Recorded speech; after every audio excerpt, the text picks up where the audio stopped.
Yo, okay, if you've got calf pain after running, here's the video for you.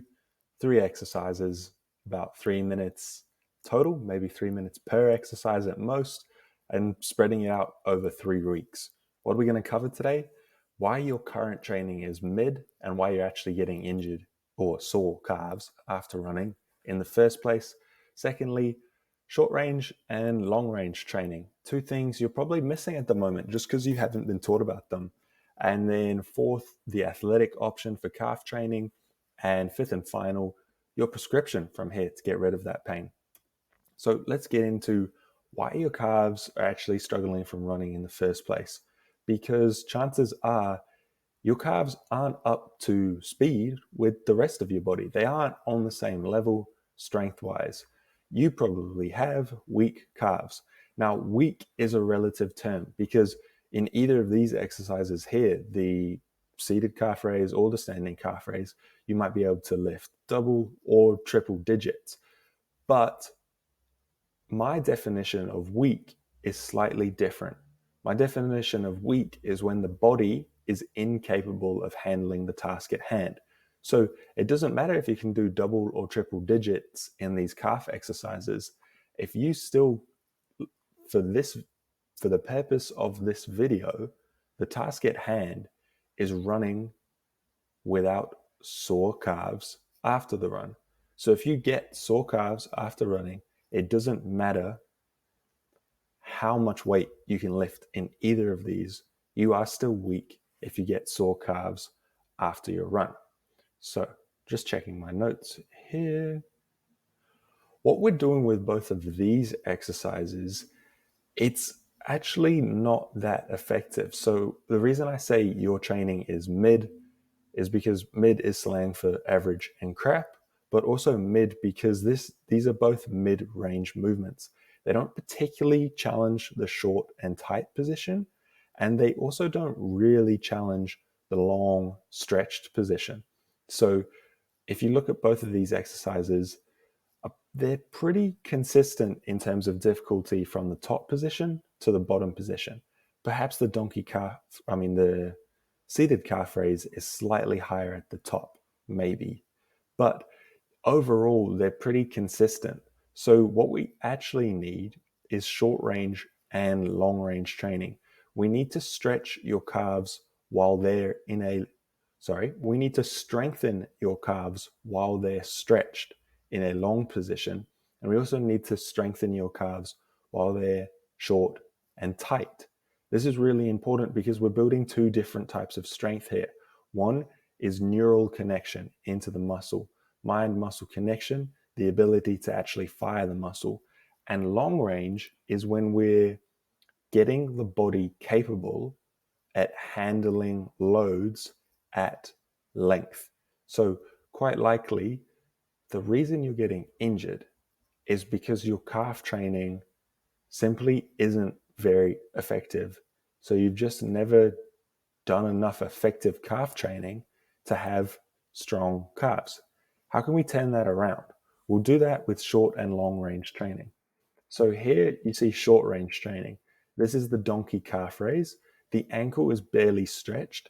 The hardest part of the movement is when my knees are up, my calves are all the way in. If you're doing this one, you will immediately notice it is a very intense cramping position. It's hard to get the muscles any shorter than this.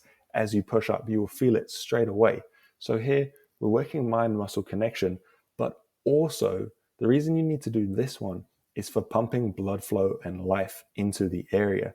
So one of my mentors, Keegan Smith, was talking about how there was, I think it was just a researcher in a lab outside of an experiment, when doing cadavers on people with Achilles tendonitis or calf issues, basically they would always see issues with the fascia and the connective tissue. It was all knotted and there's a lot of buildup of crap, basically. And there was no smooth flow between the muscles. And that comes from a lack of blood flow. And short range training is the best possible way to induce blood flow into an area. So that's why this is so important to get the blood and the healing you need to actually keep these muscle tissues healthy.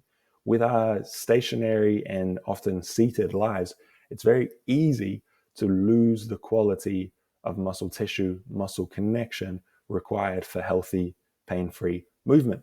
Now we'll move into long range, which is working at length. So here you can see an FHL calf raise. The ankle is stretched. The hardest part of the movement is where the muscle is longest. So right at the bottom of this position, I've got my ankle all the way out.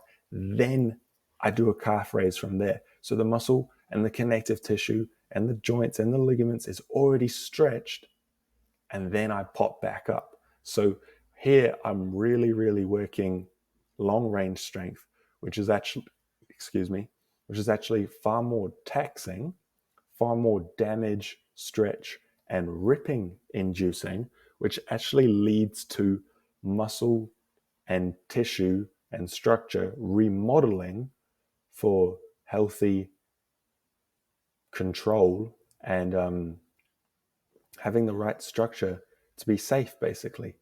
This one, instead of feeling that cramping feeling like you'll feel in the donkey calf raise, you will just realize the donkey calf raise is actually the frog calf raise. I've been saying that wrong. So frog calf raise. I'm just going to change that right now so I don't keep doing that. I knew something was off. Actually, I can't change it. So you'll notice much more of a stretch and a rip feeling when you're doing long range training compared to the cramp feeling that comes with short range training. So getting that blood flow in with the short range training, but then getting the remodeling and structural adjusting with the long range training is what's going to make a big difference long term. Then finally, we're going to move into the athletic option. Ignore the random words that came from this template. Here we've got the KOT calf raise.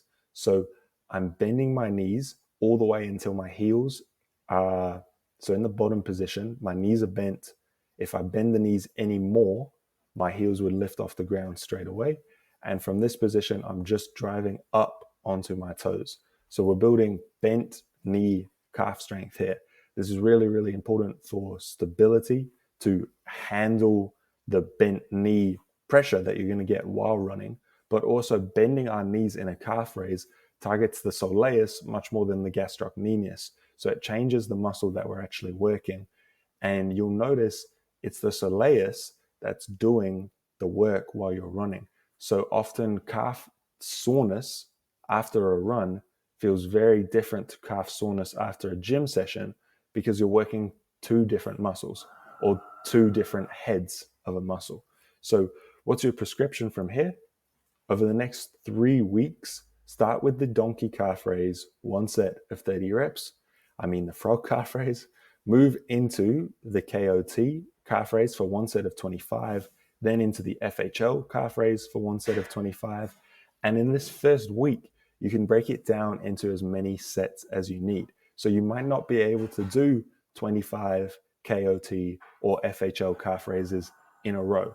So let's say you can only do 5 in a row, then you're going to break this down into 5 sets of 5 until you've completed that 25 total.